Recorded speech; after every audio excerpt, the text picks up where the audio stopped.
Good morning, man. I want to welcome everybody to Organicminds podcast, episode 19.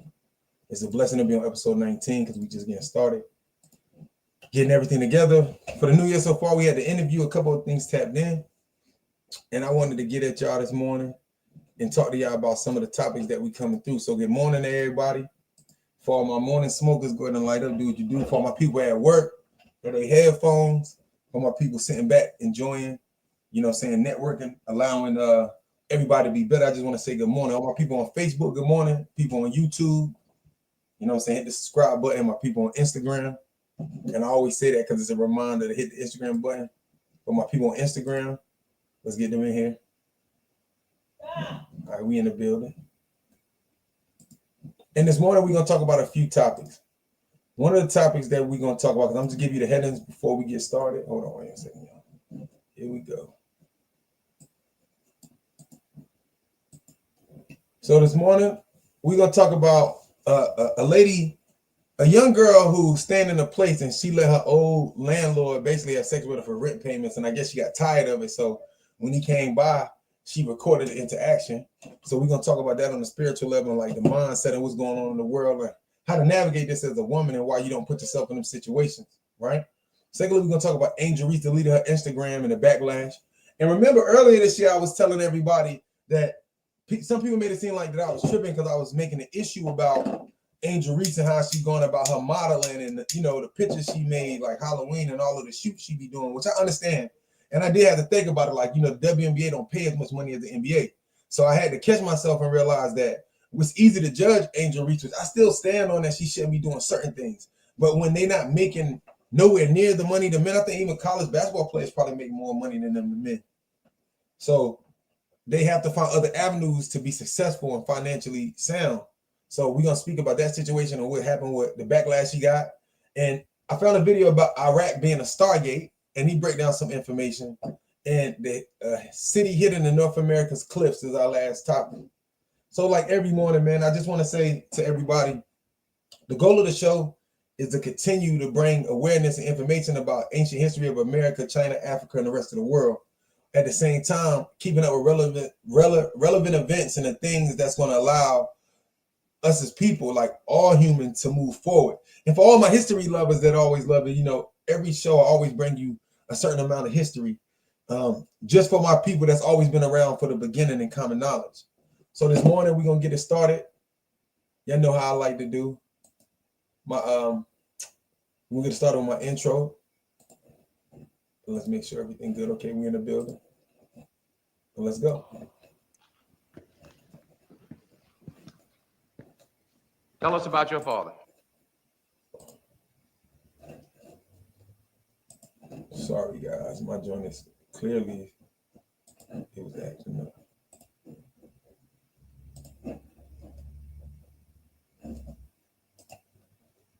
It's muted. Mr. Lowe. Tell us about your father. Why don't you tell us something about your father? Trying to get to know each other, Mr. Lowe. I was trying to get to know you, Mr. Tolson. Well, I'm not the one on the debate team. Are we not engaged in a debate right now? All right. I'll take the affirmative. Take the meanest, most restless nigger. Strip him of his clothes in front of the remaining male niggers, female niggers, and nigger infants. Tar and feather him. Tie each leg to a horse facing in opposite direction, set him on fire, and beat both horses until they tear him apart in front of the male, female, and nigger infants. Bullwhip and beat the remaining nigger males within an inch of their life. Do not kill them, but put the fear of God in them, for they can be useful for future breeding. Anybody know who Willie Lynch was? Anybody? Raise your hand. No one? He was a vicious slave owner in the West Indies. The slave masters in the colony of Virginia were having trouble controlling their slaves, so they sent for Mr. Lynch to teach them his methods. The word lynching came from his last name. His methods were very simple, but they were diabolical. Keep the slave physically strong, but psychologically weak and dependent on the slave master. Keep the body, take the mind. I and every other professor on this campus are here to help you to find, take back, and keep your righteous mind. Because obviously you have lost it. That's all you need to know about me, Mr. Lowe.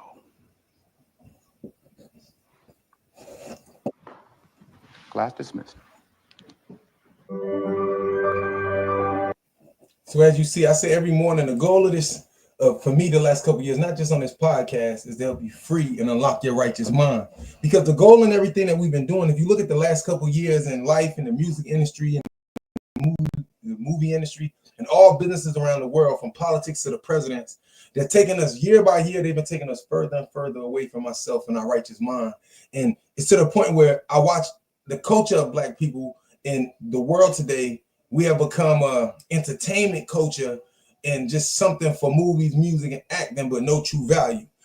Even right now, all the billionaires of this lifetime, they all under scrutiny and about to be shut down. Some of this is from their bad choices, and a lot of it just from the environment that they was in.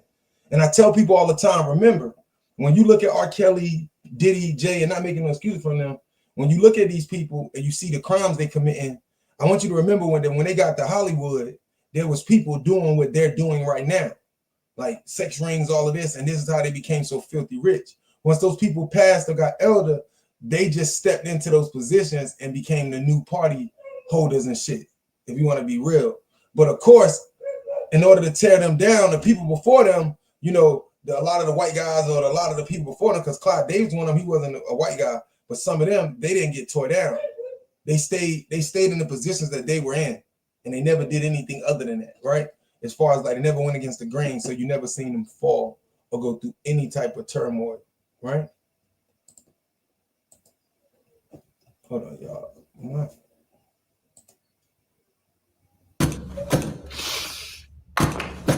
Hold on, y'all. I'm having an issue. My joint is really geeking this morning.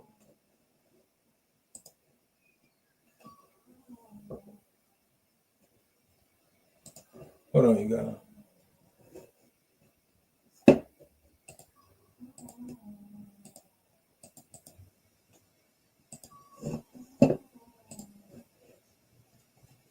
There's clearly a problem this morning.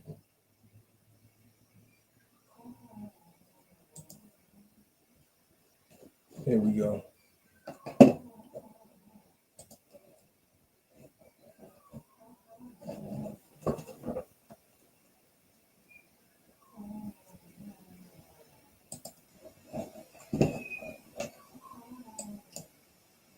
Okay, and what would your wife think? So this is a girl with her landlord. I'm sorry. There's clearly an issue this morning. I think on this streaming site, it's messing up. So this is a video about she let her landlord have sex with her for rent payment, but he never stopped. So we're going to watch this, and then I want y'all to tell me what y'all think in the comments about this and what's going on. Right? Here's what she thinks. Hey, is she here? No. Don't worry about her. Today we're watching her landlord wants more than rent. It's a tough, unfortunate situation, bro. Sometimes, bro, niggas really do be weird. Like, just be straight weird. It's crazy. Yo, I got something for Mr. Rabbit. I got something for him.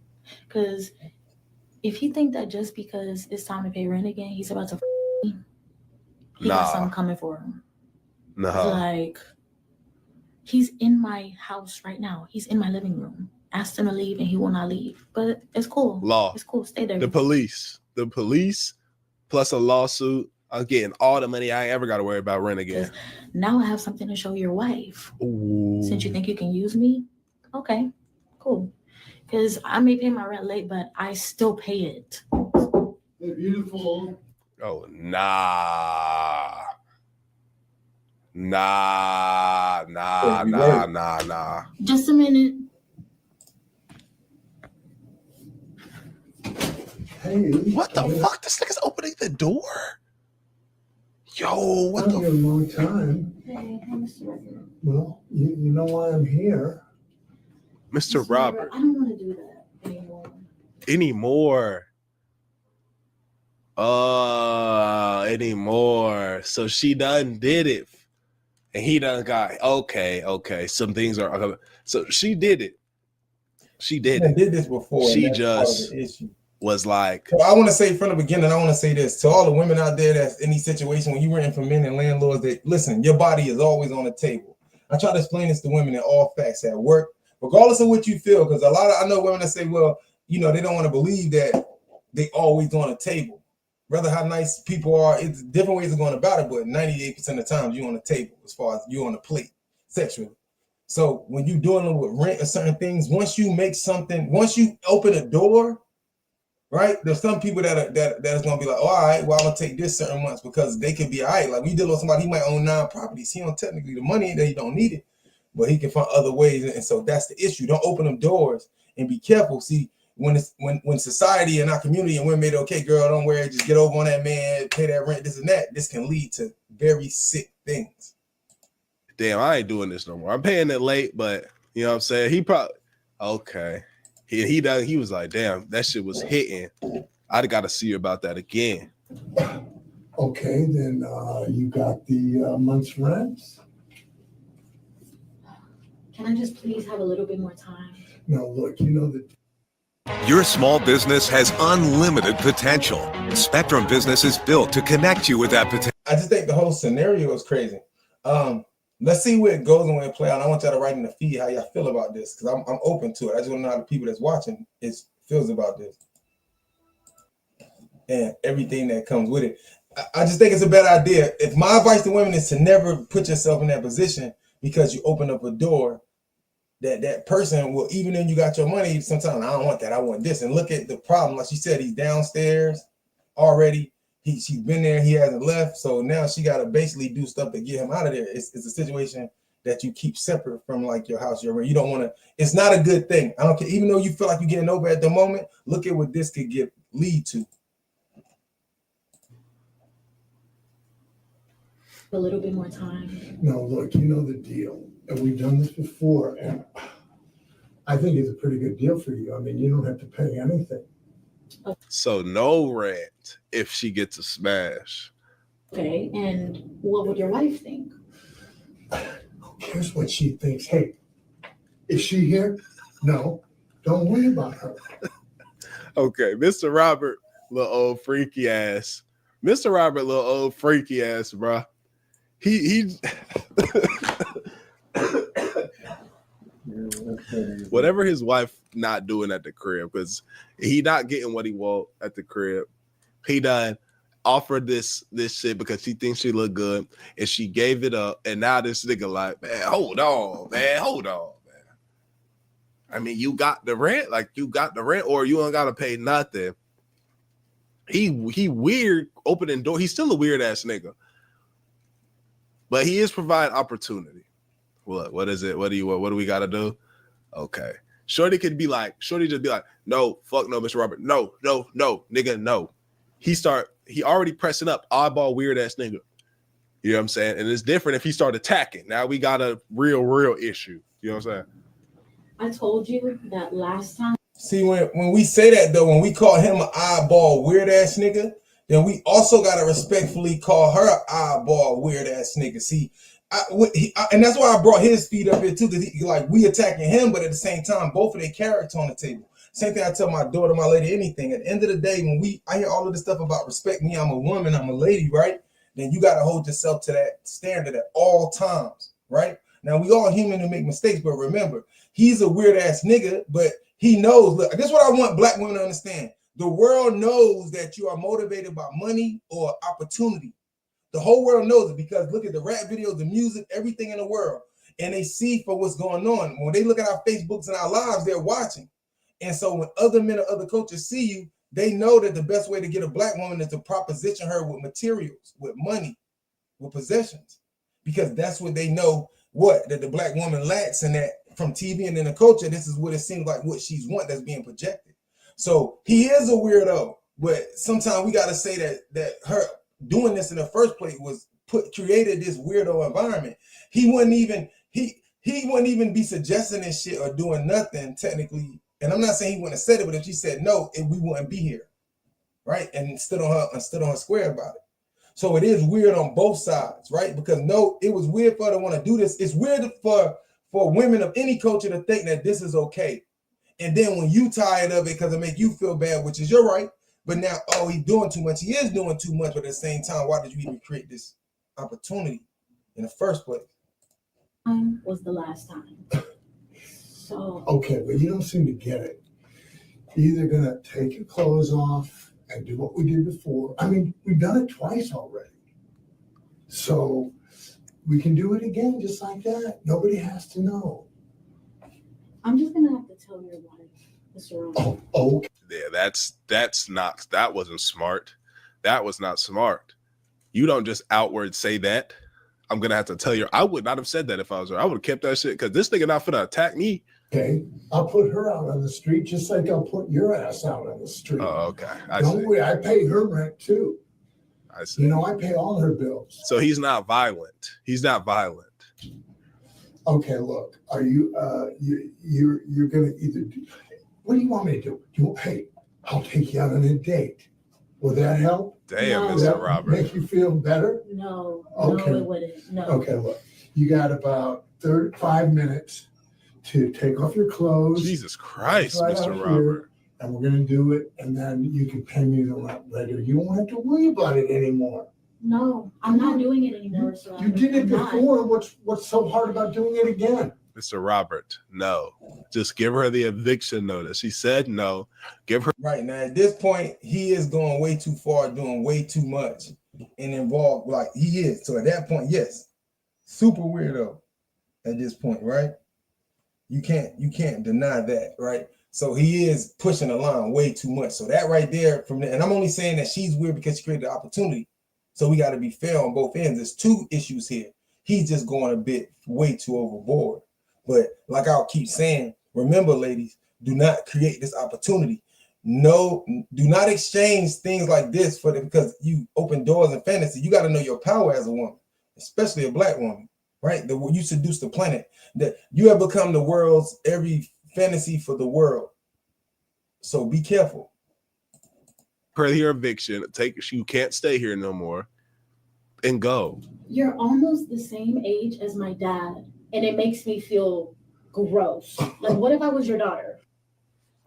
Mr. Robert don't give a fuck about none of that.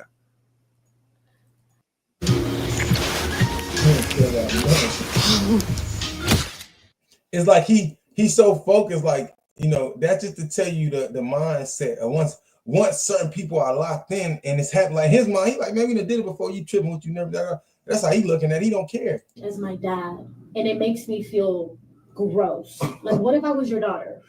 Hey, if you were my daughter, I'd be paying your rent if you were my daughter. So don't worry about that.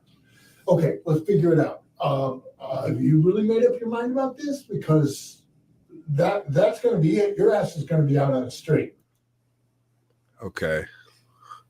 So, okay. This is my consensus. Mr. Robert is an old, nasty man. He's cheating on his wife. He's providing for everybody, though. And he's so unhappy at the crib that he's willing to end everything. Stop providing for everybody. Look, if there's a problem with my wife, fuck it. I'll send her ass gone. Look, right? I don't care. You can tell her. I don't give a fuck. But listen. And he's giving this ultimatum that it'd be different if it was like.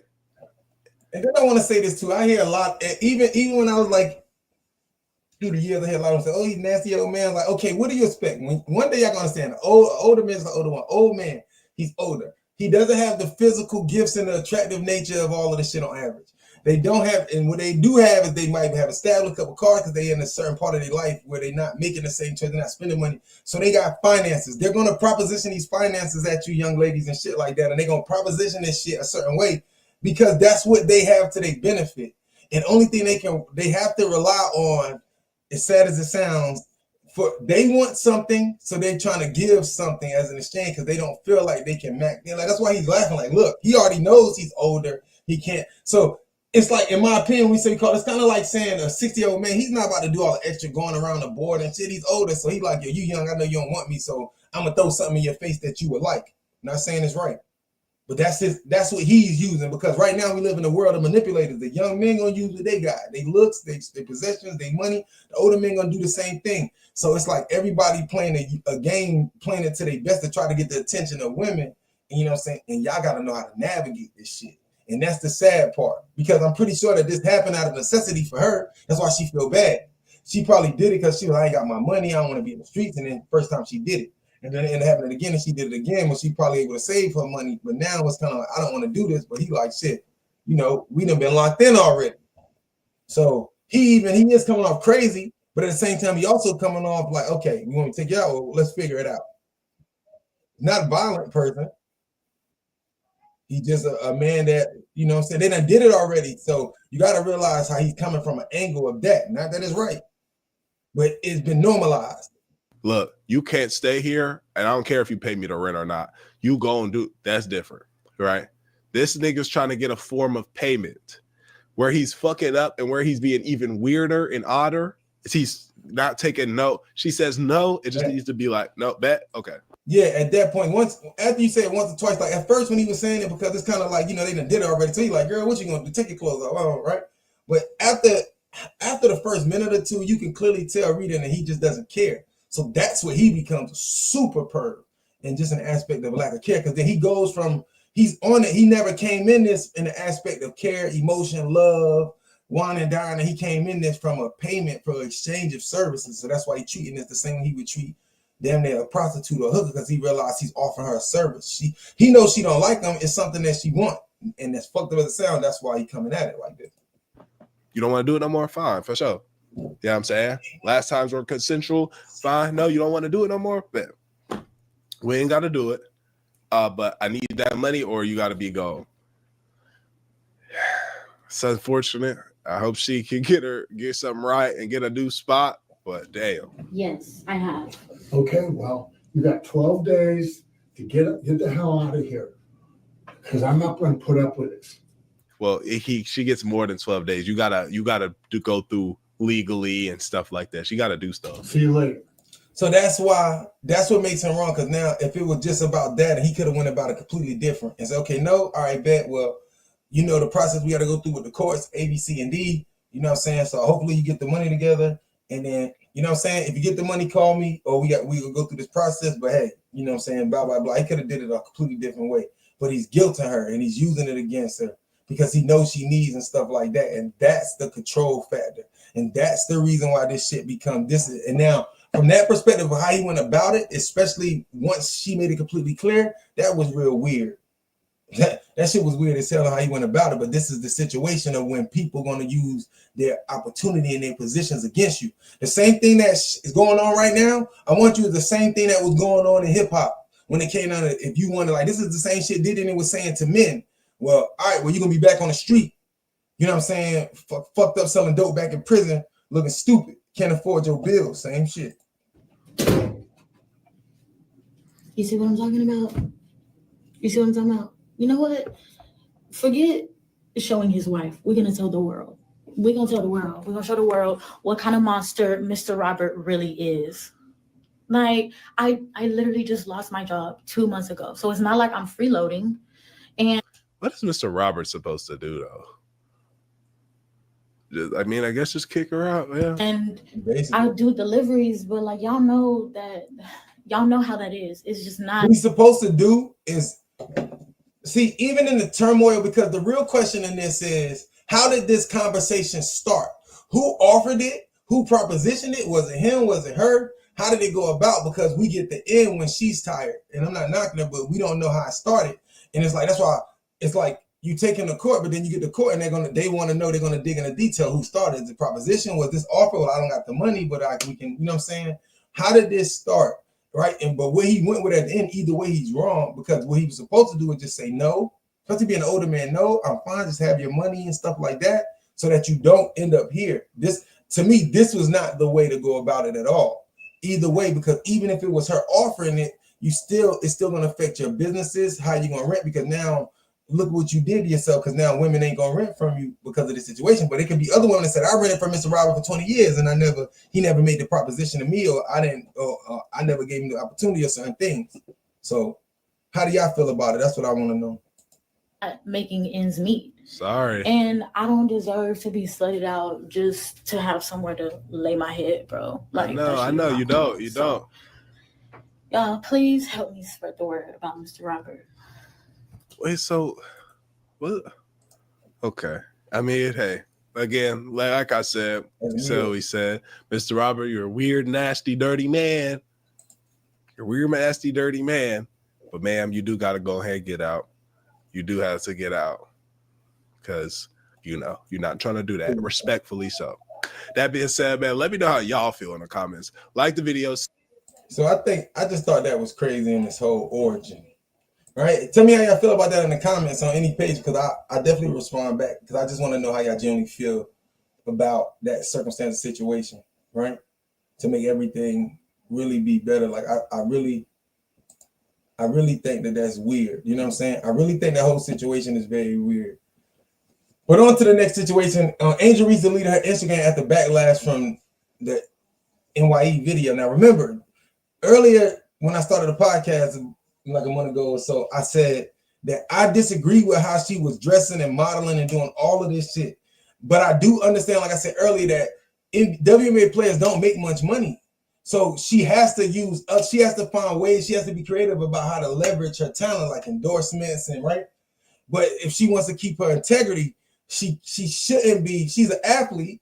So, some stuff like, cool, you want to feel beautiful, sexy. I'm not even going to judge her for everything she did, but at some point, how do you want to be seen? Because you will have children in the future. Do you want all his kids in class when you get to high school like, damn, your mom fine, look at these pictures, right? These are all the things you got to think about early. But men in the industry know that young women aren't thinking about these things until after they have the children in these situations. So let's hear about what's going on with the backlash, and let's see what Stephen A and them are talking about.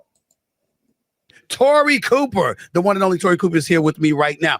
Listen, I usually don't do this, but because it's you, my buddy, you had some stuff on your mind involving Angel Reese and what have you. So usually I'm the one that introduces a subject, but I'm going to turn around and give the floor to you since you're hanging out in my studio and all. I'm going to give the floor to you, Tori. Take it away. What's up? What's on your mind? Well, Angel Reese, she's scheduled to play in the new 3-on-3 league that's coming up. The unrivaled basketball season is starting this month, but she came under some scrutiny around New Year's Eve because she shared a post on her Instagram. She's had a stellar season. This is the video that is actually still on her TikTok, and she got some pretty serious pushback after sharing this, and people were pretty unhappy with the way that she shared this on a public platform. So I wanted to get your thoughts on this because as a woman in the industry who has come under her own scrutiny, myself, I have,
I wanted to hear where you fell on this issue, because she deleted her Instagram, and that's the most important part about all of this, because clearly she's uncomfortable with some of the backlash. I apologize. I realized the whole time I was talking, my mic was muted. But and to make it short, what I was saying was, we live in a time today where the women will say, you know, respect. I don't care how I dress. I don't care what I got on or what I'm doing, and respect me as a woman, regardless of the fact of how I'm living. You're gonna respect me. It's a balance of things. And also, I was saying that Angel Reese, at the end of the day, I can't completely judge it. They're celebrities and they do what they want, right? They should have the right to live their lives, but they have to understand what being in their positions of influence, that whether if you want to be a role model or not, you are. And the WNBA doesn't make a lot of money, was the point I was making. So of course that she's going to have to do other things to make money, but it shouldn't be at the integrity of herself and her body. That she's getting because she deleted her Instagram. Well, here's the part that I like about the backlash. Clearly, it's something that a lot of people can't take. So if it's something that you can't take, maybe you shouldn't expose yourself to the backlash and provoking the backlash. You know, I'm glad you're here for this conversation. I'm glad you brought it up, because here's the reason why. I love Angel Reese. I think that Angel Reese is great. I think she's fantastic for the WNBA. I love the fact that she's participating in this unrivaled league, because she's made it very clear she doesn't want to have to go overseas to play. We all know what happened with Brittany Griner when she went to Russia. We all felt like it was politicized and she was railroaded. We always saw it. We all saw that. She suffered months of her life, okay? We don't wish that upon anybody. And we lamented the fact that she had to go overseas. Not Angel Reese, but Brittany Griner. She had to go overseas because, like a lot of them have had to over the years, you got to supplement your income, because the income that you're making at the WNBA isn't nearly enough. I think when you talk about the average salary, it was like approximately $124,000, if I remember correctly. Well, guess what? The average salary in the NBA is over $10 million. And so when you look at it from that standpoint, to supplement your income by playing 3-on-3 basketball in the United States, in Miami specifically, for a few months, where they're talking about doubling the salary that you were going to make as a WNBA player, I'm all for that. But here's what I have a problem with, Tori. Angel Reese, in doing the things that she has done, let's face reality. She's going to be attached to Caitlin Clark to some degree. If Angel Reese had never waved her hand in her face when LSU was beating Iowa for you know, in the Final Four of the national championship, if that hadn't happened, Angel Reese's name might not be as big. Yes, she's a talent. Yes, she would have made the WNBA. But in terms of her popularity, it really soared after she took down Caitlin Clark. And then Caitlin Clark came back last year and got revenge by knocking LSU out in the Elite Eight, if I remember correctly. Caitlin Clark, the reason I bring up Caitlin Clark is because they're attached at the hip with one another, which means they're ultimately going to be compared, Tori. And when you look at Caitlin Clark is balling. She's a rookie of the year. She was one of the finalists for the league MVP honors as a rookie, breaking all types of records. She should have been on Team USA. She didn't choose to play in an unrivaled league. Her brand building has been incredibly impressive. Now, we could get into the white-black dynamic, because inevitably that's inescapable in terms of you being white, and as a result, it's contributing to your marketability more so than an Angel Reese. We could debate that, but what's not debatable is the fact that Caitlin Clark has handled her branding extremely well. Whereas with Angel Reese, sometimes you find yourself scratching your head and wondering what the hell she's doing. Like that photo right there. Listen, I see the way you walk in the game. Just listen. She's a beautiful young lady. And there's a lot of beautiful young ladies in the WNBA. But when you do that, you can't come down the line and complain about being objectified later on. It's not going to work with people. Whether it's right or wrong, it's not going to work. And when you do stuff like that, and you're drawing attention to yourself because of that. I think that Angel Reese, I think she's going for like sex symbol. I think somebody in her corner, I don't think it's just her completely because she has advisors. I think they're trying to make her like a sex symbol, a model, her shape, certain things like that. And so, like, mind you, we see models just like this all the time. They're not under scrutiny, right? So I'm thinking that this is why she's levering herself. Like sometimes, so we have to realize that to the WNBA players, like to a woman like her, they're making money, but compared to what the other ballers are making, they feel disrespected. So that's why I say she has to be creative. I hate that it's coming at it this way. In the white and black dynamic, it does exist. Like, you know, and I like how Stephen A broke it down. We're not gonna spend a lot of time on it, like he said, but it's like, you know, just like Eminem as a rapper, whether we like it or not, the fact that he was white, it made him even more easily to market to white America, right? So not taking nothing from the talent, just like Caitlin Clark, it does play a dynamic. But what Stephen A is saying is that, think about it.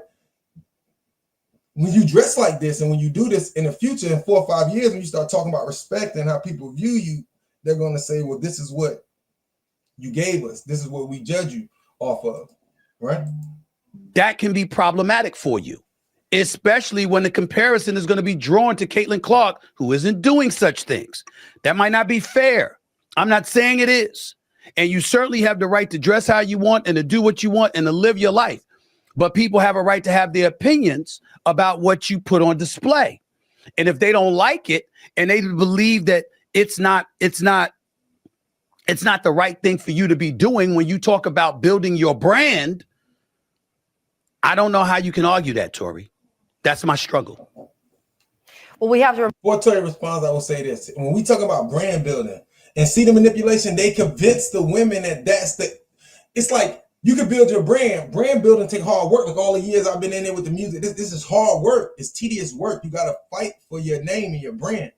But when you realize that TV, the rap music, all this shit on TV, when you see like, okay, all I got to do is use my body as a tool. Like I'm beautiful, I'm attractive, I'm using my face and my body to build my brand. But it also can come with the opposite effect.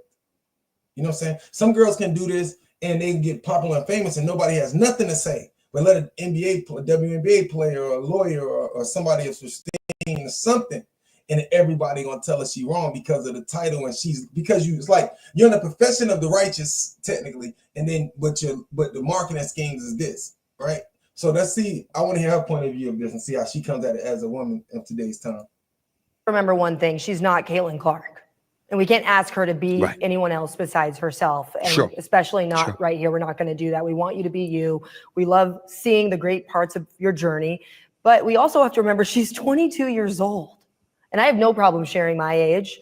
I'm about to be 32 this year, so you know you have to remember that we all had this time, and we've all made foolish decisions. We've made decisions that maybe we're not proud of, you know, and you have to remember that we're dealing with someone who's 22 and is now looking. I'm gonna say this early. One thing I noticed about grandma, like grandma not here today, but since grandma's gone from mom, aunts, sisters, right, daughters, we're talking about adults. There's a problem with women chastising each other because of their, and respectfully, I feel like they have a problem with chastising each other because of the crimes or the past choices that were made in their early teens and 20s. So they feel like, and this is from me in my understanding,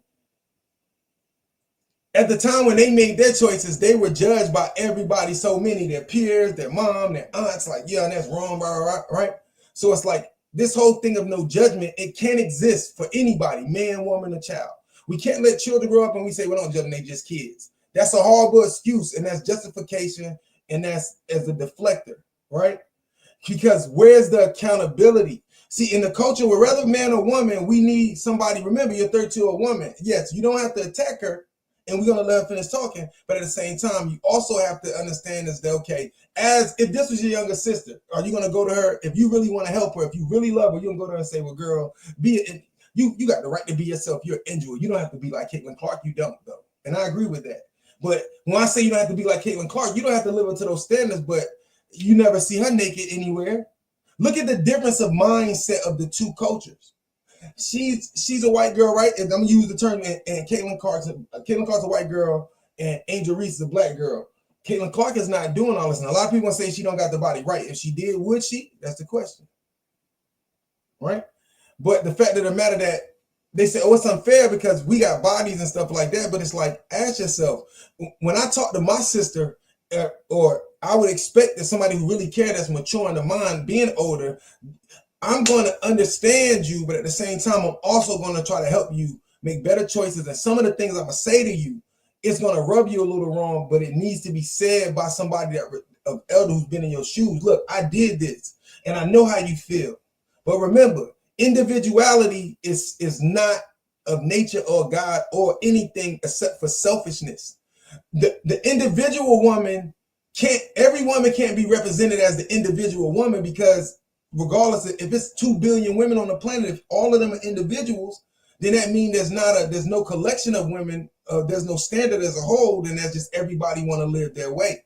So then we got to ask ourselves historically. This is why I talk to women all the time, older, elderly, and I say, now I want you to go dig in history of why were the men in the position they were, and why did they have multiple wives, and what happened? Are y'all researching and reading out of the emotional field, saying like, I don't like how I was treated?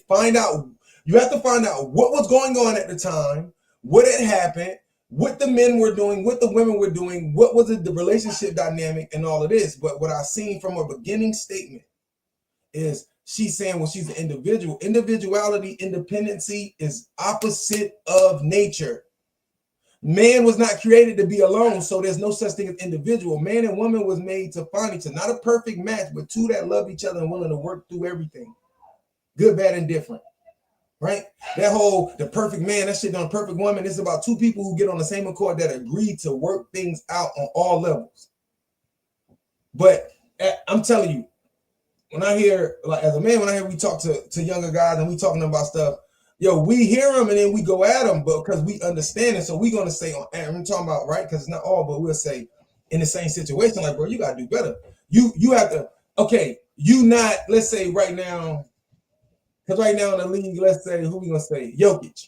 We got Jokic, and then we got Anthony Edwards. Jokic ain't doing shoots, and like he do the basketball stuff, but you don't see he ain't trying to do porn and stuff like this and all this other stuff. But if Anthony Edwards right now start modeling and like, they'll get him the closest like Fruit of the Loom. But if he start doing shoots and instead modeling and like eating strawberries and like stuff that's erotic women, which we say he won't do it, will he get the same backlash? And then, of course, we're gonna say probably not the same.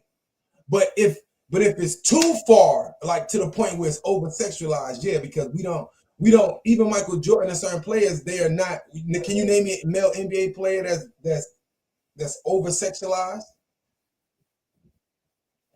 And I'm asking, right? Looking at $1 million paycheck, potentially. I mean, she's making a lot of money very fast, and she was just thrust into a spotlight. And, Stephen, when you were 22, if Stephen A was given millions of dollars, could have fancy cars, I'm sure that you probably had some decisions that you made that you weren't excited about, and that you're glad that maybe the entire world didn't have to learn about. So the difference here is that we're having to watch her learn this in front of everybody. Mm-hmm. And so I want to give her grace in that way. But I also want to encourage her to bring her Instagram platform back, because that is her brand.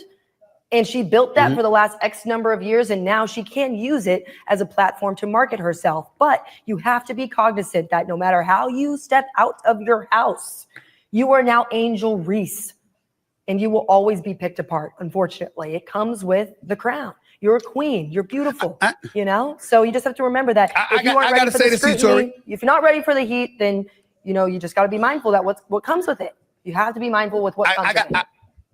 I got to say to you, Tori, I got to push back on you a little bit. Okay. I think you're being a little bit too PC. Let's call it what it is. I am not trying to say that she should be criticized or she is wrong.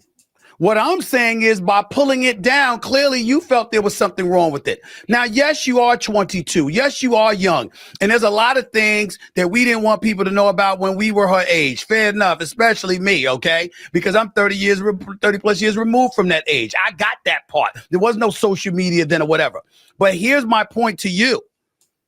She knows this social media. She is not dumb. She's quite a brilliant young lady. She's very smart, very accomplished. And on top of it all, she is in this age where she does know social media exists, and she has exploited it to her advantage. And so when you take that into consideration, that means you're mindful of the imagery and the perception that you're assisting in creating about yourself. And you have to, and I'm saying to you, it might have been a right or wrong decision depending on what she feels or what other people feel.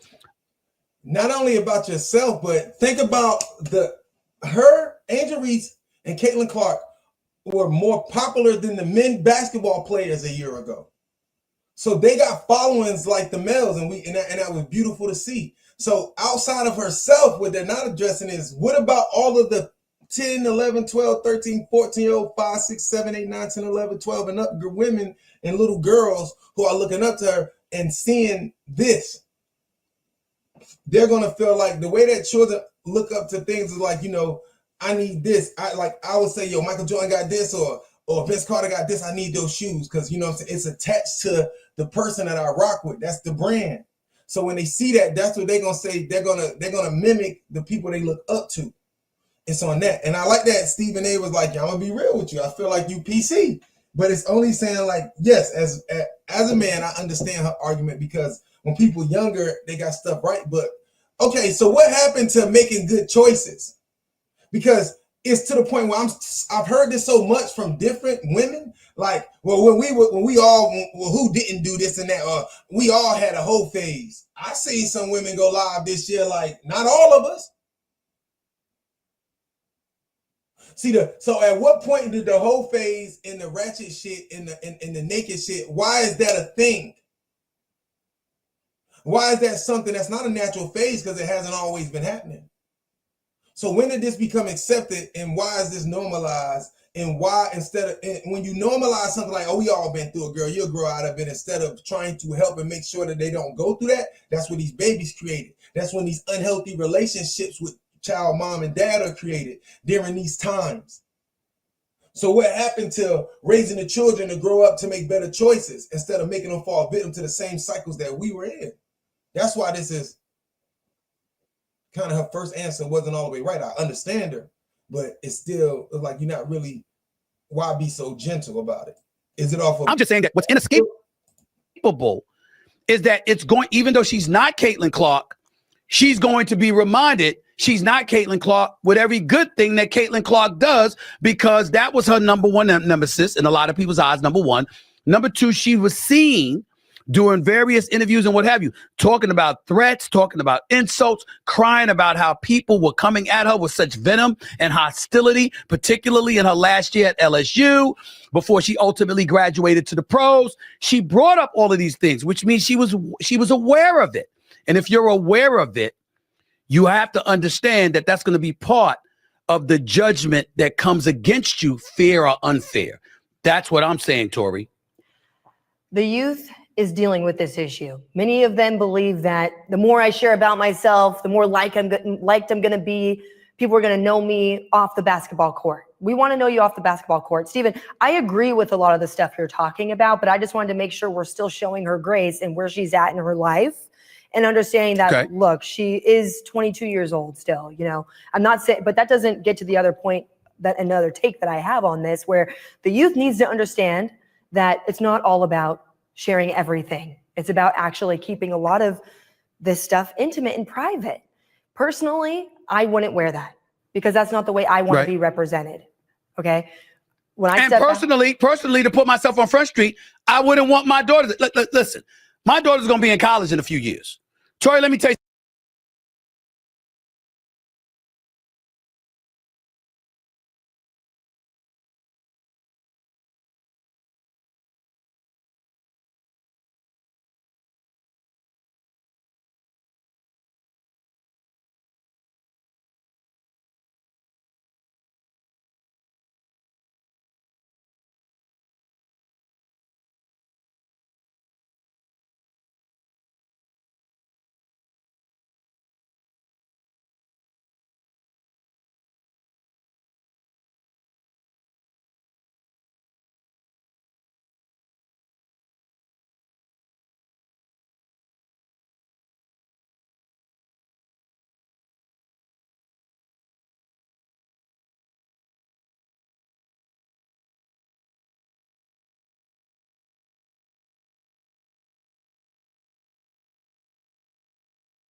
It's all right. This is just daddy. This is just daddy talking, okay? Yeah, I got it. And that's why I say I liked it, and I apologize.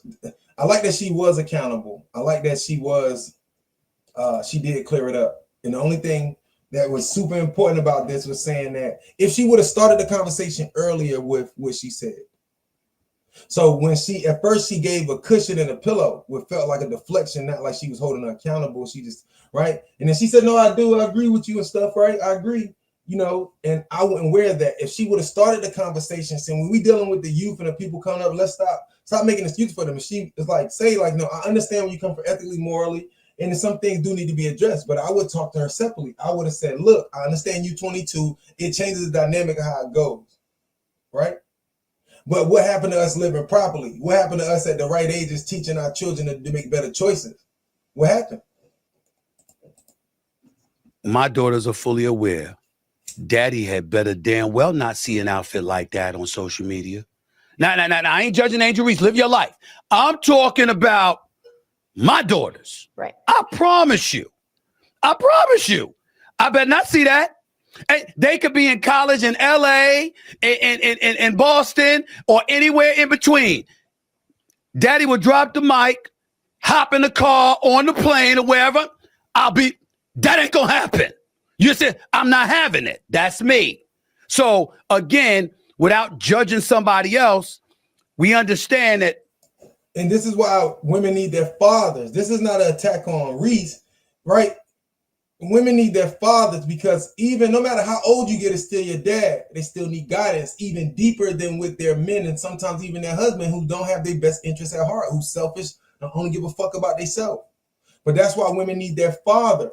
They need their fathers for this reason in particular because like he said, my daughter, as soon as I would have seen the post, I would have dropped the mic, got in my car on a plane and been there because he would have, it's okay, because he would have been mad, but at some point a good father would say, let's talk. What is it? What is this rooted from? Why do you need this to make you feel sexy? What's going on? What's going on with your man, your husband? Why do you feel the need for this? It's like okay, you modeling, you want to do this. Well, how can you can do the same thing with still having a beautiful dress with less revealing and still get the point across? Everybody's got their own taste, their own flavor, and certainly their own rights. But there are other people that's going to exercise their rights to be ultra critical about it. And then I'm not even talking about the outfit that Angel Reese has worn. I'm talking about the overall pressure of having to be compared as a brand to somebody who's conducting their branding with near perfection. That's what I'm saying. She's going to have to deal with that, Tori, whether she likes it or not. She's opening yourself up to every opportunity is what I want for Angel Reese. I don't want Adidas. I don't want Nike turning her down because they don't see her as someone that's marketable. Because neither do I. And that's the pain that I had for her in this. But I want her to know, if she's listening, we're excited to still see you. Bring back that beautiful Instagram page and just learn from it. And I think this is a perfect segue because I also want to talk about the pressures that you face in this realm of social media at this age. And I am not immune to it. I have had my own issues with this, Stephen, in the industry, being thrust into the spotlight. Yes. And I thought I showed you the picture. I texted it to you. And I think it's a good segue. Here it is. This is the picture. I posted this picture in 2019. This is when I had my first anchor job. I was excited about the fame. I was like, wow, I want to show people the less serious side of me, show them I can be relatable. Maybe a brand will want to do a collab with me, maybe get some brand partnerships. The news quickly shut this down. And they said I got called into HR for this photo. And I was told I had to take it down because it was suggestive, risque, and inappropriate. Now, alone, I never thought that posting a photo like that would be suggestive. Yeah, that was a bit much, right? That she didn't do anything. Now, her outfit was opposite of Reese's and she got backlash like she was wearing Reese shit. But what they're trying to say, if corporate America will let you wear this in videos, like when you market yourself as a black woman and for your brand, they want you to look beautiful, sexy, naked, right? But when you work for the companies who broadcast this shit and sell it to the world, oh, you can't have that on because you represent my company, you should start thinking about your brand. If they don't want it associated with their brand, then why the hell is they marketing and allowing you to do it? That's the deeper question. Risque and inappropriate. Really? No, No, I I'm not did saying it wasn't inappropriate. No, it wasn't inappropriate. It wasn't. I'm not trying to imply it wasn't inappropriate or anything like that. But when you post a photo like that, you do understand that men are gonna look at that and be like, "Hey, that looks very nice." You do get that part, Okay, don't well, you? that comes with stepping outside in a beanie and a hat. Like, no matter what, I'm going to be subjected to the beauty that I have, period. So that part I can't get away from. But what I was after in that moment, I can honestly tell you, was not the certification from, men. I was actually, in this moment, I was like, I would love to get a brand deal. That'd be so cool. That's where I was at. And that's the world you live in at social media at that age, I mean, I was probably 22. Let me say this. I understand why this topic. See, we also got to realize, like I said, there's multiple levels. Women are mental, emotional thinkers. So the reason why she came with Grace is because of her own personal experience. She got attacked for, like, they sexualized her when she wasn't even sexual. Just because she's an attractive woman. So she's feeling, but she also has to understand that this picture that the Angel Reese put up is 180 degrees opposite of yours. You deserve grace on yours because that was just, they kind of did you wrong, but they didn't want that associated in the building or all of that. But it's saying understanding marketing and branding and what they didn't want associated. And on her side, this is for herself. And the NBA it's about the NBA, the brand, like, it's a professionalism that she had a right to do it, yeah. But she also has to realize, I noticed that a lot of people put their self onto shit.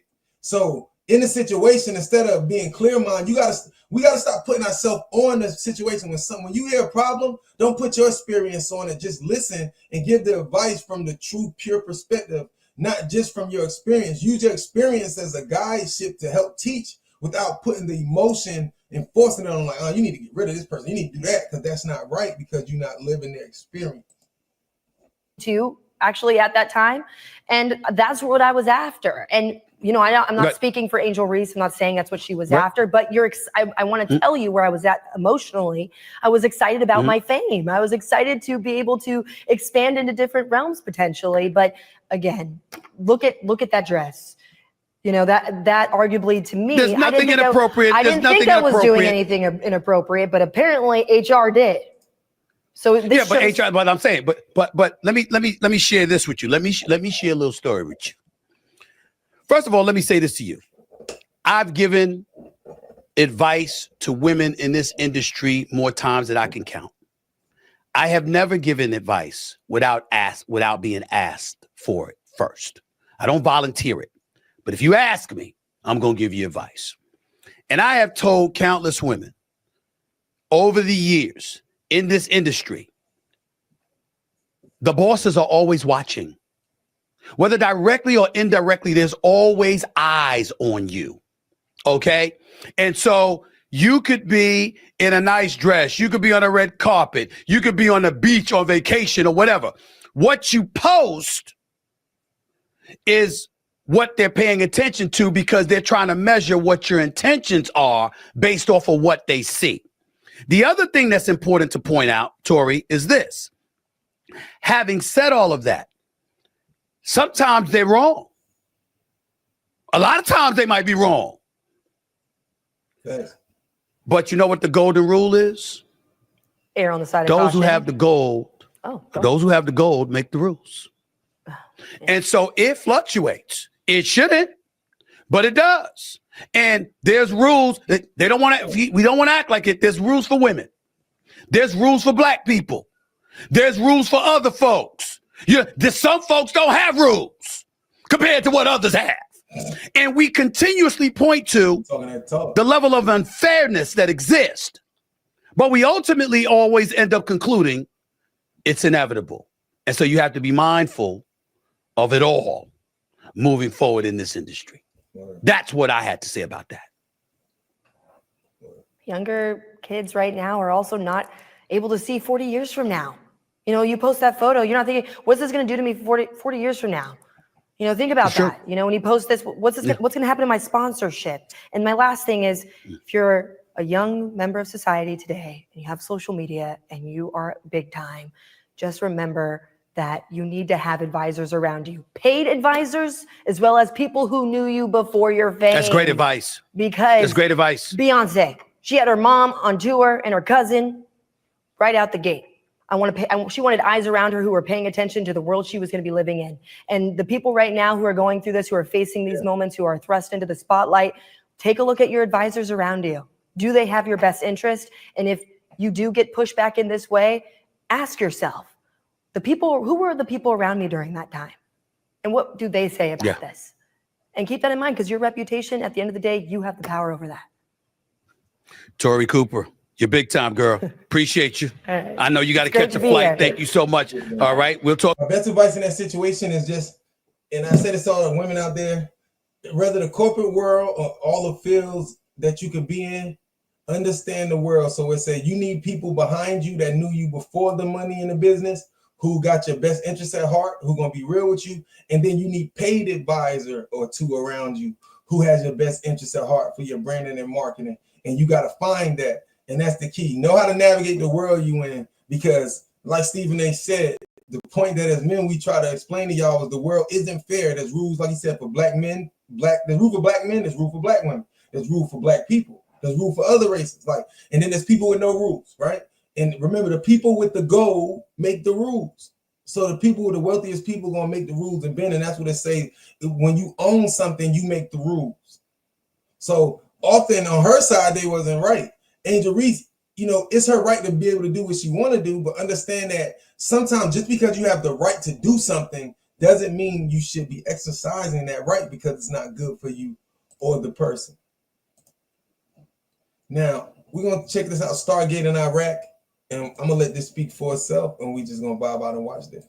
Do it. ZocDoc.com/Oompaville supports the channel. Thank you to ZocDoc for sponsoring this video. It's a free app. You lose nothing. It's cool. Get checked out, man. Most of you are familiar with the invasion of Iraq. But what if the invasion of Iraq wasn't just about oil and weapons of mass destruction, but it was about something much more, something more meaningful, something heavier, something otherworldly, and there were aliens involved. And that's what I'm going to convince you of today.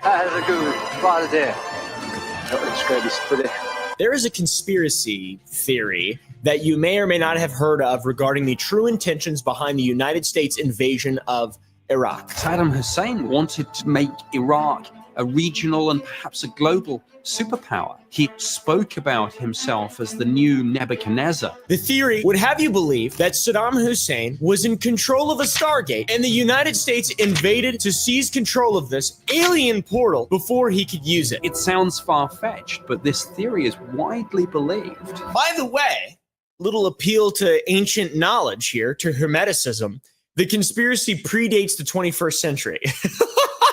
The roots of it go all the way back to the 6th century BC. The original tinfoil hat wearing conspiracy theorists existed at this time. Ever heard of Nebuchadnezzar? Yeah, that's what I'm saying, guys. That's what I'm saying. Let's get ready. This is gonna be awesome. Freaky Pete on the track with another sick beat. It'd be funny if Petey was a rap star. Working hard, but something's holding you back. It's 8:01. You're somebody died. I'm gonna cake him slide. You shine and stop lying. So this bad boy goes all the way back to the rule of Nebuchadnezzar's Neo-Babylonian Empire. And this may be one of the most insane, far-fetched conspiracy theories in existence of all time, but it is incredibly interesting, and anyone with a bit of a fascination of potentially history, potentially archaeology, aliens, war. Every time I mention anything about being autistic or having hyperfixations, people are like, "You're just using that as an excuse to be an asshole." Shut up!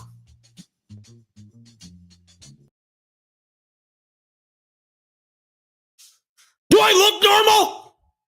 You. I'm just saying I love this stuff. All right, guys. And by the way, a little forewarning to any normies out there, this is going to require some serious mental gymnastics, so strap in, but it has got to be one of the funniest conspiracy theories to date that I've ever learned about, that I've ever talked about, and it could easily become my favorite of all time, and this could very quickly become your favorite if you're not careful. All right, guys?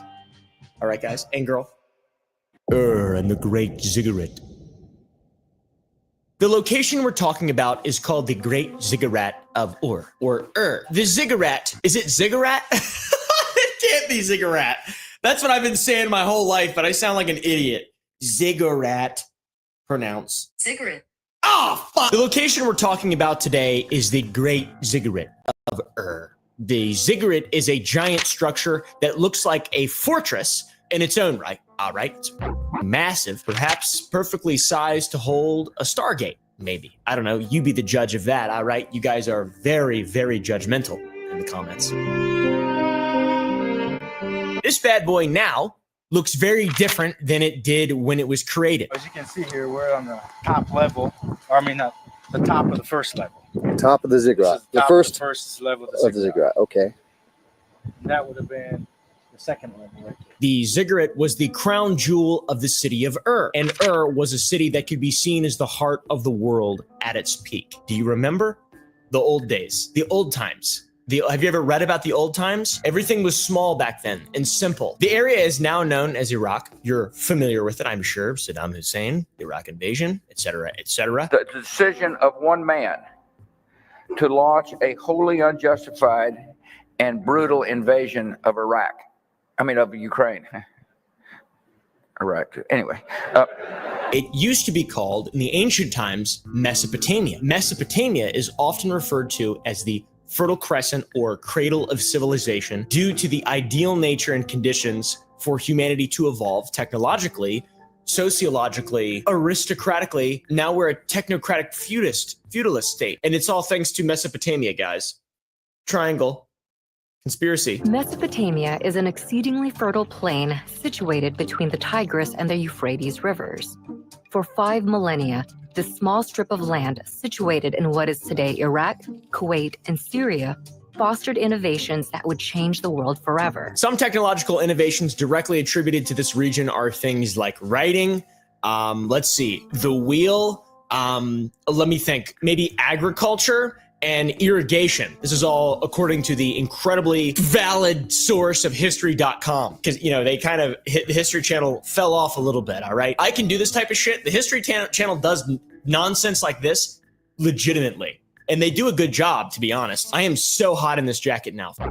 Now back to the ancient city of Ur. At the heart of this great city was the ziggurat, a religious temple dedicated to the city's patron deity, Nana. I'm sure it's not pronounced like that, but I don't give a... Nana was the moon god, and the ziggurat was an administrative building where people would also bring their agricultural surplus and receive food allotments because they were a bunch of commies back then. The beautiful city of Ur was at its peak around 2100 BC and was considered to be the capital of the Sumerian Empire at one point, right before Cleveland became the capital. Yes, that's right. Ohio represent. Oh, shit, Cook. Goddamn. Oh, shit, soda, Cook. Hey, Cook, we got the goddamn minutes of car here, so what the fuck? Just kidding. I made that shit up. That's misinformation. Everything else, though, is true.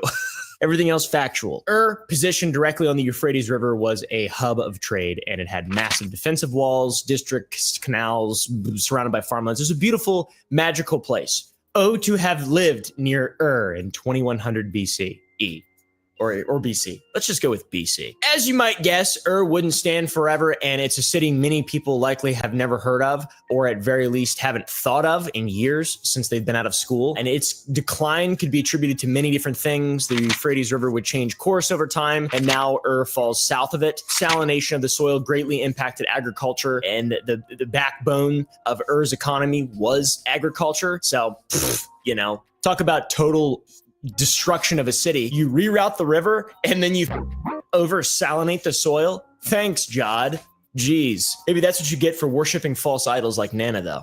Just saying. So Ur was once beautiful and now is a desert. The Elamites would even sack Ur in 1940s BC in an attack that would end the third dynasty of Ur, and the city would never truly recover its independence or greatness. These Elamites, huge assholes. Don't like them at all. Ur would then go to the rule of the Amorites, and that would be the first dynasty of Babylon. They'd pass around Ur to several other dynasties and empires. It was centuries and centuries. It was confusing, and it didn't make a lot of sense. Very similar to Cleveland.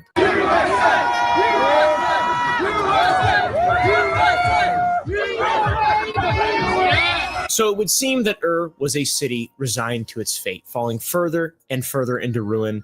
That is, until it would find itself under the rule of Nebuchadnezzar in the 6th century BCE. Ever heard of Nebuchadnezzar? How about that name? Nebuchadnezzar. Nebuchadnezzar. What the?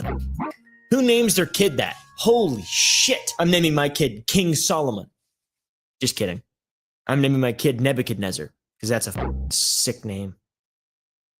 Shit goes hard as Nebuchadnezzar was the second king of the Neo-Babylonian Empire, commonly called Nebuchadnezzar the Great. That's not a very unique name, though. Everyone back then seemed to add the Great after their name because they loved themselves and they thought of themselves as great. He was a warrior king, Nebuchadnezzar. He was known for his military prowess and his drip. Look at this son of a... He led campaigns across the Eastern Mediterranean. He conquered Egypt and built and expanded the Babylonian Empire. He was a man of great renown. Living under his rule was pretty good, to say the least, with Babylon being an incredibly beautiful place and, you know, the greatness of Ur and the area kind of returning a bit under the man. Don't believe me that Nebuchadnezzar was a badass? Ever heard of the Hanging Gardens of Babylon, one of these 7 wonders of the ancient world? Well, guess what? Nebuchadnezzar. All right, guys. Nebuchadnezzar was attributed to this era of rule, a great time in Babylon, and the standard of living was quite high, relatively speaking, for the area. The citizens then had access to goods, and there were great cultural influences from all over of what was then known as the world. The world was small, but it was like, come to Babylon. It's like Cleveland. You like it? You think Cleveland's cool? I mean, I never heard anybody say I'm going to Cleveland on vacation. If Nebuchadnezzar's accomplishments weren't impressive enough, he was also hailed as a religious savior and as the destroyer of nations in religious texts. Destroyer of nations, that's huge back in the day. All right, that would be like, wow, what a asshole. Now this guy's like, no, this was awesome in the 6th century BC. So things were different then. By the way, you've probably heard of Nebuchadnezzar. If you've ever read the Bible, the Old Testament, he makes quite a few appearances. There are 2 contradicting descriptions of Nebuchadnezzar in the book of Jeremiah, though, in the Old Testament. All right. He's referred to as the servant of God numerous times, and he's hailed as a great and powerful leader. But on the flip side, he's also a warrior. I'm getting a call. Oh, it's Nebuchadnezzar. He's calling me from, that's the Cleveland area code. Hello? After launching my online store with Hostinger, my business grew overnight. AI built my site in a few minutes.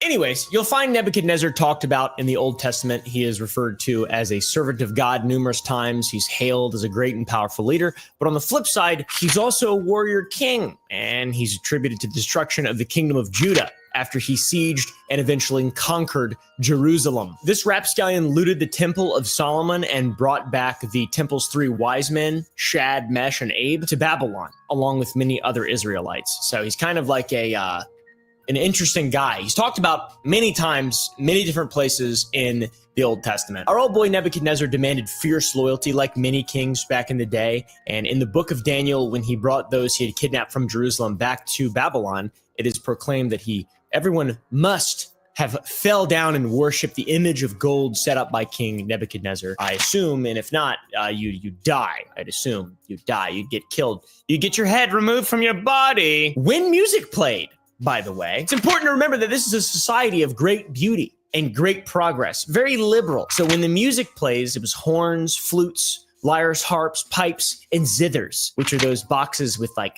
30 or 40 metal strings across them. Those things look fun, dude.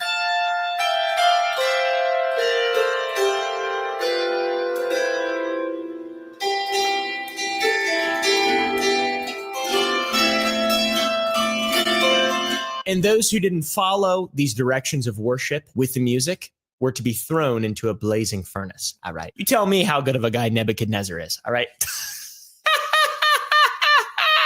So these 3 old country boys that Nebuchadnezzar stole from Jerusalem refused to serve Nebuchadnezzar and his gods. And they swung their large penises in his face by telling him, if we are thrown into the blazing furnace, the God we serve is able to deliver us from it, and he will deliver us from your majesty's hand. But even if he does not, we want you to know, your majesty, that we will not serve your gods or worship the image of gold you have set up. Now that is flagrant disrespect. And obviously, Nebuchadnezzar was quite upset by that, and he had them bound and thrown into a fiery furnace. And that's the end of the video.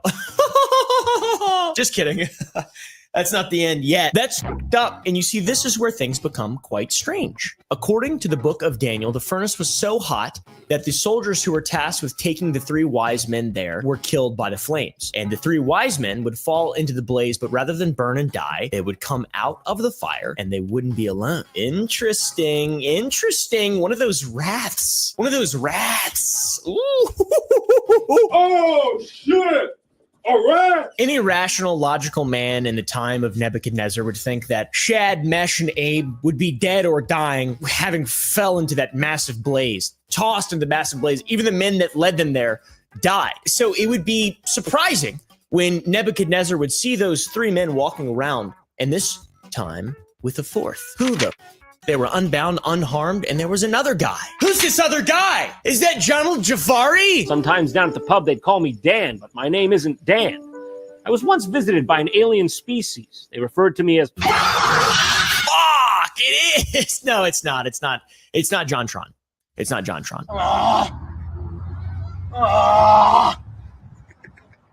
The presence of a 4th man was a shock in its own right, but the book of Daniel recalls Nebuchadnezzar proclaiming, "The 4th looks like a son of the gods." What does that mean? I don't exactly know, and we'll never know. But there are a lot of speculative theories, and I really like that. Now, to speak more to that, there are already conspiracists that speculate what we believed were ancient gods were actually just aliens that were only perceived to be gods given the advanced technology that they'd have possession of to reach Earth and mess with us. And most things that you'd think were magic back in the day or acts of God could just be alien shit. The teacher here is supposed to be the most intense and demanding instructor in all of clowning, and shit, it's Roger, isn't it? It's gonna be Roger. All right, jagoffs, the name's H.J. Rimmons. For example, science fiction author and scientist Arthur C. Clarke has been famously quoted saying, "Any sufficient advanced technology is indistinguishable from magic." Like if I took this phone back to the medieval era and showed, you know, some peasants OnlyFans or something like that, they'd be like, "Oh, wow!" Their heads would explode, dude. Imagine showing them Homelander. That'd be crazy. Showing them The Boys, be like, this is what it's like in the future. And they'll be like, "Oh, you're so divided. You're so divided. Why are you guys so divided? I mean, we're living in feudal France. And I live on a fiefdom. If I steal a carrot, I get my hand removed from my body. But I'd rather that and live a life of peace in my hovel than live a life of division, masquerading as a life of freedom." And I don't know. Shut the f up, peasant. Could this 4th man, this son of the gods, have been one such alien that had intervened to save these 3 wise men from Jerusalem? Nebuchadnezzar, according to the book of Daniel, once again, would convert religions then and there. He had his own road to Damascus moment, but because of a blaze. Nebuchadnezzar said that anyone who would deny the God of Shad, Mesh, and Abe, by the way, that's not their names, I'm just shortening them because I'm not sure how to say them, Shadrach, Meshach, and Abednego. I don't know. Nebuchadnezzar said anyone who would deny their God would be cut to pieces and their houses burned to rubble. This guy, over the top, giant asshole. What is going on with this guy? He's also not a man of conviction. He just sees a fiery blaze and another guy come out of that. Could be a little bit of trickery, tricknology, illusion, some kind of Yakubian illusion magic. And he's like, "Oh wow, every man shall bend the knee." I don't blame him. If I saw that shit, I'd be doing backflips. So yeah, there's all that. And back to the speculative theory that I mentioned. This theory suggests that this event was actually the opening of a Stargate. Makes perfect sense to me. And this Stargate was connected to another world. That's how Stargates work if you haven't seen the show Stargate. And that is why rather than have these 3 men burn, the 3 men were able to return from the blaze with another man in tow. Another wise man. Not a hair on their head or a fiber of their clothes were singed, scorched, or blackened by the intense heat of the furnace that had killed the soldiers escorting them, which that doesn't make that much sense, to be honest. Those guys were made of like cotton or something. They burnt up immediately. This calls for the old Sherlock Holmes celebratory smoke. I'll just light my pipe. That sucks. What a damn old dirty. Now, whether or not this was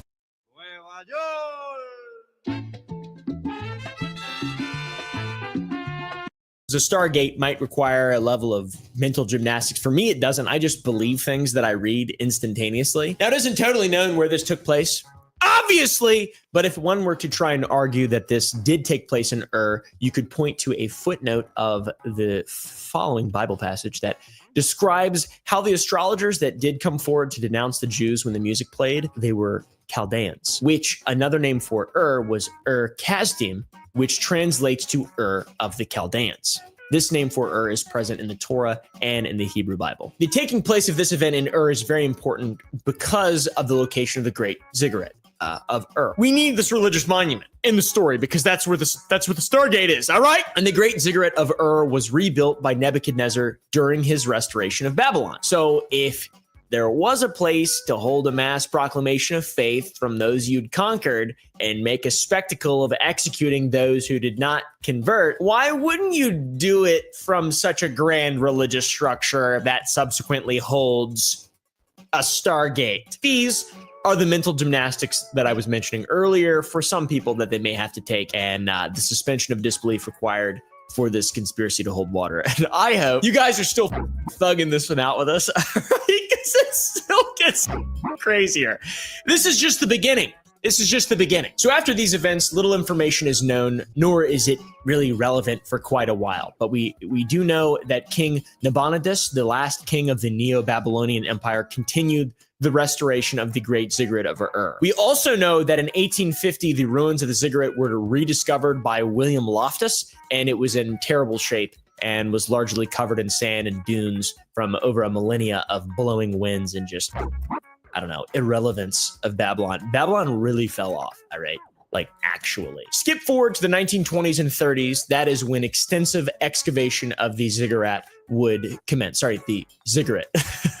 I want to say ziggurat really badly because I'm from Virginia and I'm a country boy. Excavation would commence under the supervision of Sir Leonard Woolley, under the direction of the University of Pennsylvania and the British Museum.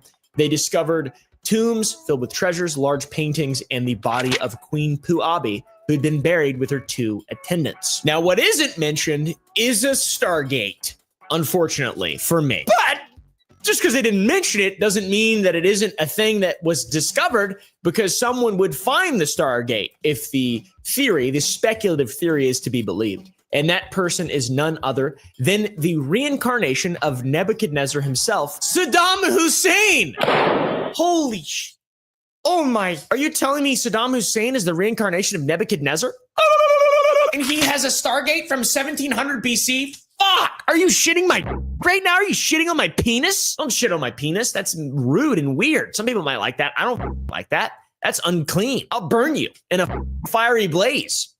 And then you will emerge with another who resembles the son of God or whatever the... Saddam, aka the reincarnation of Nebuchadnezzar, would set out to rebuild Babylon again for like the 15th time. And this was during the 1980s, and Mr. Hussein spent millions of dollars on his own reconstruction of Babylon. He even built Saddam's palace near the ruins of Nebuchadnezzar's northern palace in Babylon, and the bricks used throughout his reconstruction were stamped with his own name, and his mission to restore Babylon was done in the footsteps of Nebuchadnezzar. Saddam's restoration was very ambitious and went well beyond Babylon, even into Ur. He tried to restore the Great Ziggurat. Okay, guys? And images before and after show just how dedicated this man was to this project. He restored the bottom tier, the stairs, and not the top.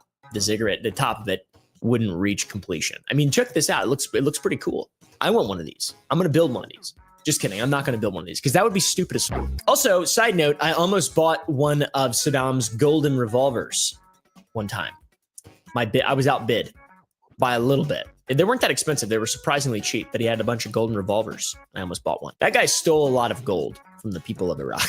He was an asshole. He's kind of the Nebuchadnezzar of his time. Let's be real. During Saddam's reconstruction of the Great Ziggurat of Ur, he would discover the Stargate. And a discovery of this magnitude would necessitate protection from probing eyes outside Saddam's control. For example, America, any other country in the West. They want the Stargate.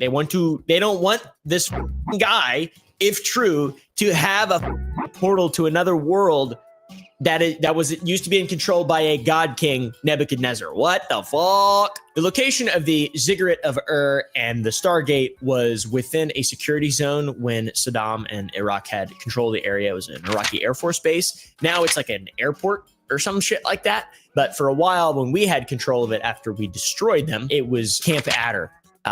So yeah, pretty interesting stuff there. Doesn't look like there's a Stargate, but that's beside the point. So the speculative theory suggests that by controlling this location and the Stargate within, Saddam Hussein either did or soon would possess advanced technology and weaponry, potentially alien in nature.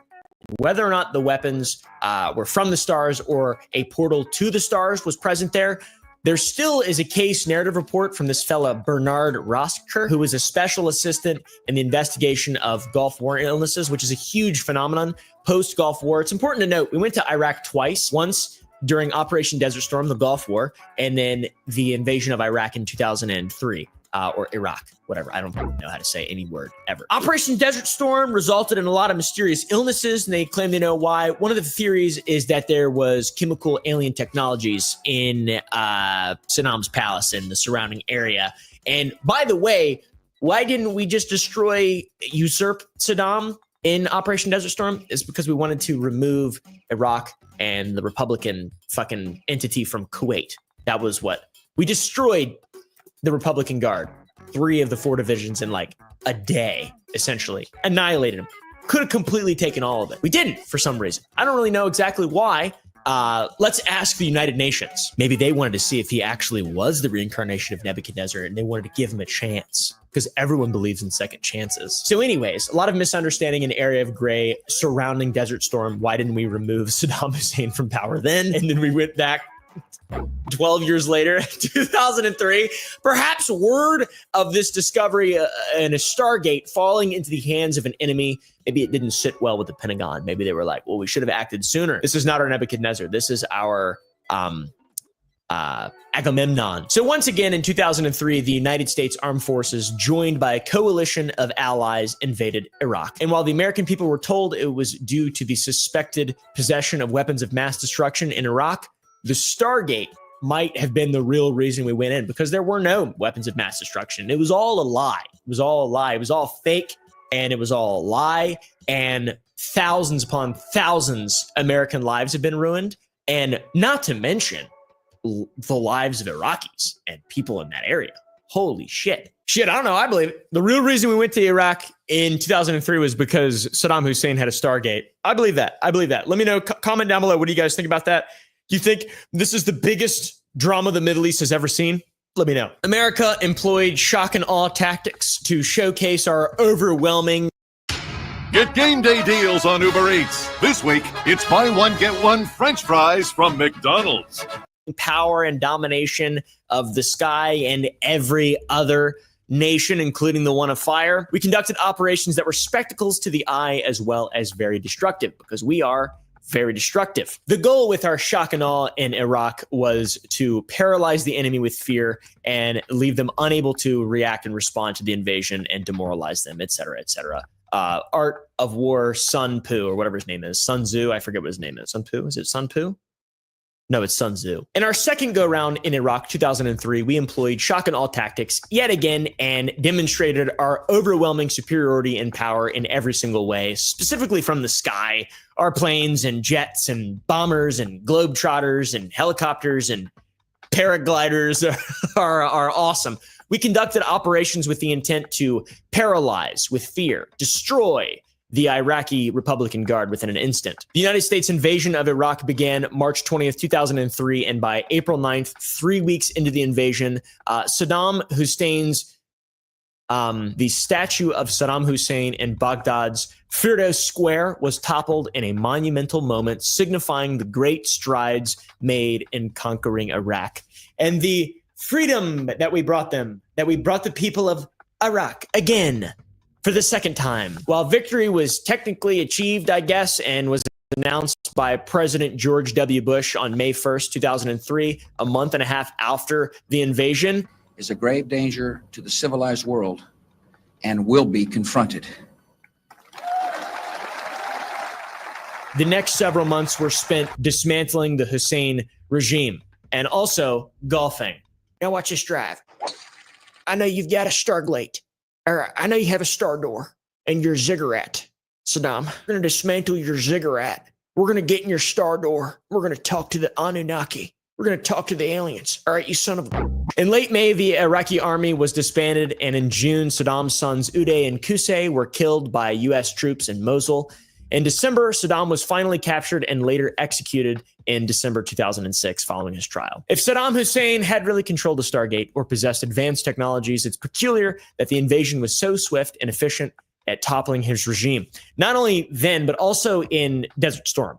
Like, he probably didn't have this stuff because, like, he was so weak. They're so weak. It's great. We have Stargates, it sounds like.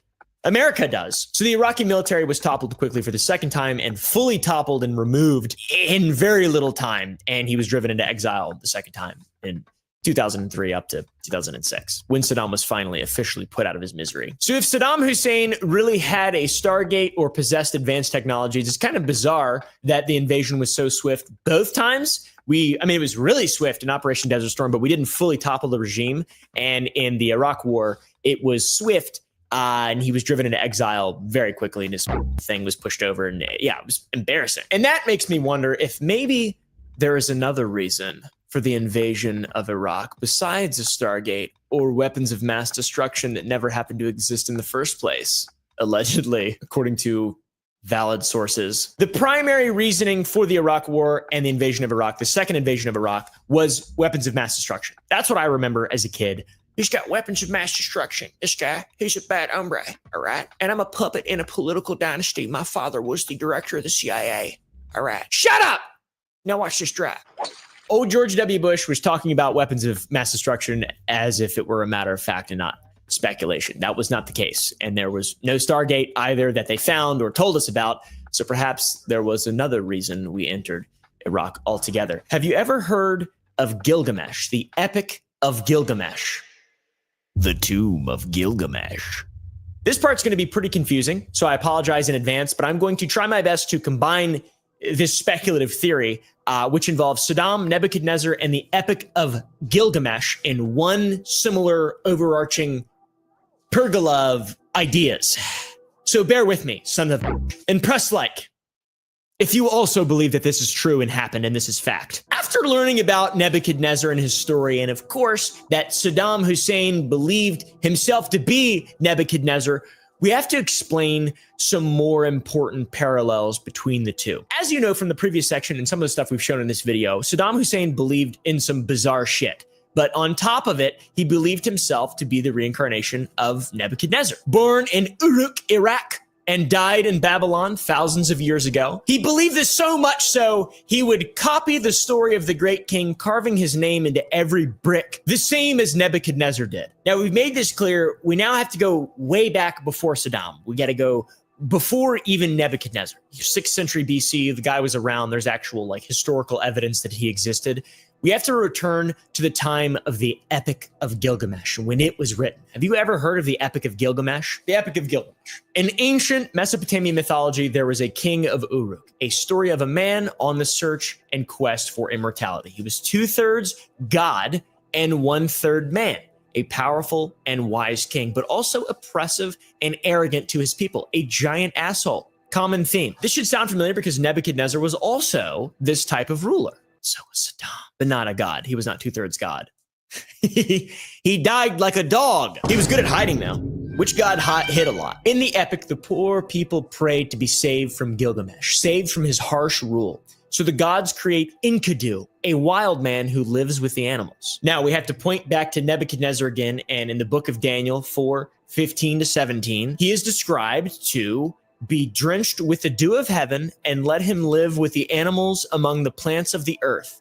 Let his mind be changed from that of a man, and let him be given the mind of an animal till 7 times pass by for him. In Nebuchadnezzar's case, he was turned into what Enkidu is described. It was also repeated more in the book of Daniel with focus on wild animals and realizing he is not the strongest or most powerful being. And this, back to Gilgamesh, becomes true as he fights with Enkidu, the wild man. And after a fierce fight, they become close friends due to realizing each other's strengths and nobility.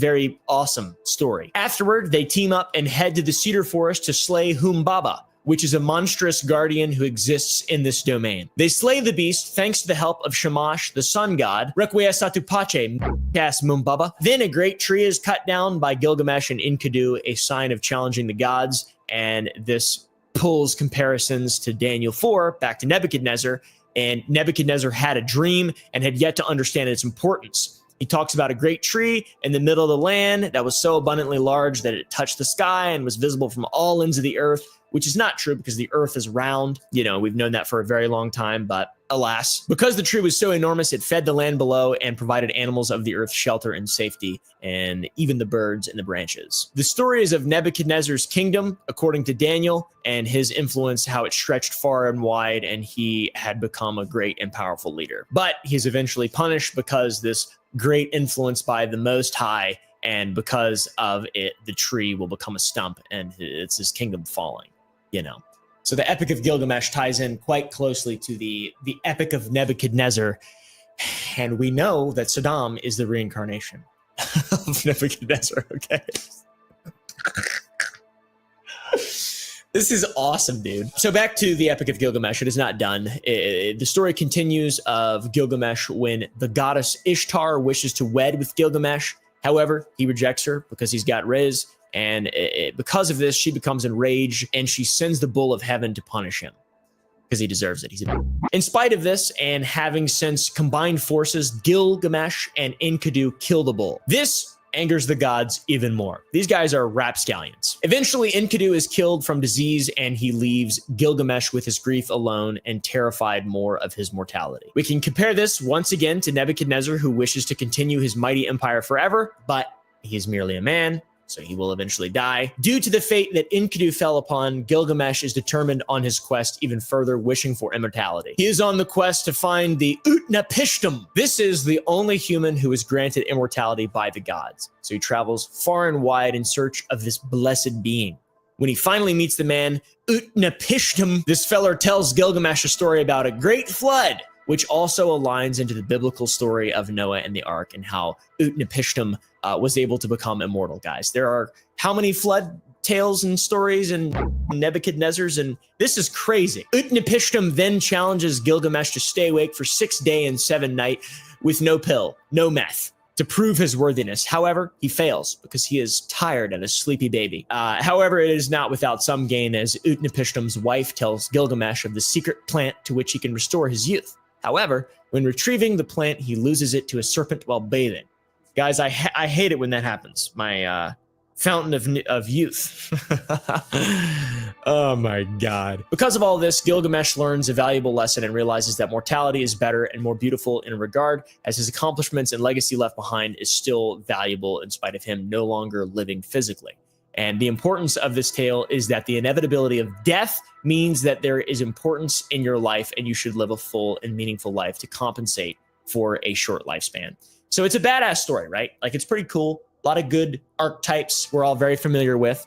Only the gods can live forever, and we are not gods. We are merely humans. Once again, this falls similar to Nebuchadnezzar's realization that there is a divine power above him that is more powerful than even he can imagine. And because of this, he recognizes the divine sovereignty, and he bows his knee to the three wise men who appear from the fire. So we already went over this. And Nebuchadnezzar, recognizing this, similar to how Gilgamesh recognized it, he receives his kingdom again and falls away from his madness after realizing he is not the most powerful king. So yes, I absolutely and completely butchered the Epic of Gilgamesh and simplified this long ass epic tale.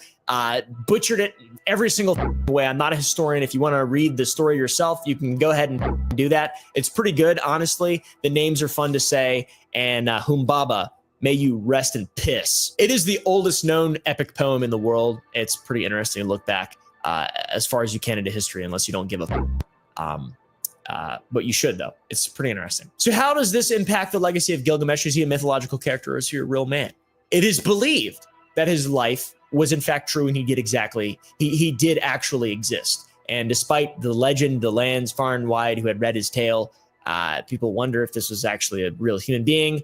He was, apparently, according to the Department of Defense and the CIA and the Pentagon.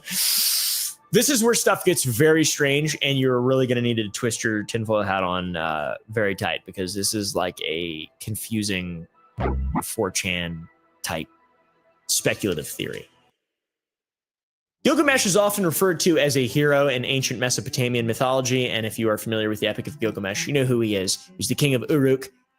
He's mostly known through this. He's just a character basically in a really famous, extremely old book. But it is believed that he is a real person, as I mentioned. Apparently, this guy Gilgamesh was ruling around 2800 BC to 2300 BC, but the exact dates are impossible to know because that's a long time ago. There are fragments and inscriptions that give small details to the life of Mr. Gilgamesh, but his real life will forever remain a mystery. But we do know that Gilgamesh was buried beneath the Euphrates. The exact location of the tomb, still unknown, but that's where he was buried, okay? Gilgamesh's tomb is an extremely sought-after archaeological find, similar to the tomb of Cleopatra and Mark Antony, and also that who was eaten by crabs. What's her name? I'm sorry, I shouldn't have called her. That's rude. That's rude.